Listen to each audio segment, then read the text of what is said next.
Donald Trump poriadne pritápa pod kotol Jeremu Powellovi, šéfovi americkej centrálnej banky. Chce po ňom, aby znížil úrokové sadzby. Trump si totiž myslí, že toto spôsobí naštartovanie americkej ekonomiky. A nehanbí sa pritom Powella úplne šikanovať. Na internete ho označuje za hlúpeho človeka a blázna a totálneho lúzra. Povedali by ste si, že keby vám toto robil váš kolega v práci, bolo by to na vyhadzov.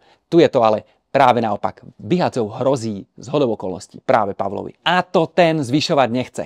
Obáva sa, že Trumpové clá by mohli zamiešať so svetovou likviditou a prípadné znižovanie sadzieb by mohlo spôsobiť vyššiu infláciu. Ale teraz poďme čisto na kryptomeny. V Amerike bol schválený Genius Act, ktorý sa týka stablecoinov. Scott Bessent sa vyjadril doslova, že toto môže katapultovať americký stablecoinový dolár. Absolútne to ešte pomôcť dominancii americkému doláru vo svetovej ekonomike.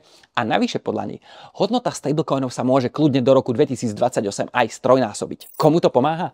Pomáha to napríklad projektu Circle, ktorého cena akcií sa už niekoľkonásobila. Cena akcií Circle je teraz dokonca vyššia ako hodnota všetkých ich stablecoinov USDC v obehu. Na internete sa už dokonca začína šepkať aj o vzniku akejsi bubliny. A teraz GTF-kam.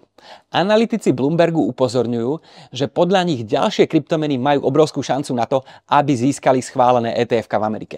Teraz sa bavíme o Litecoine, bavíme sa o Solane, bavíme sa o Avalanche, Polkadote, ale pravdepodobne aj Dogecoine. Je veľká šanca, že sa dočkáme ETF-iek na tieto kryptomeny možno už tento rok. Otázka ale znie, či ich vôbec niekto bude kupovať. A teraz taká perlička na záver.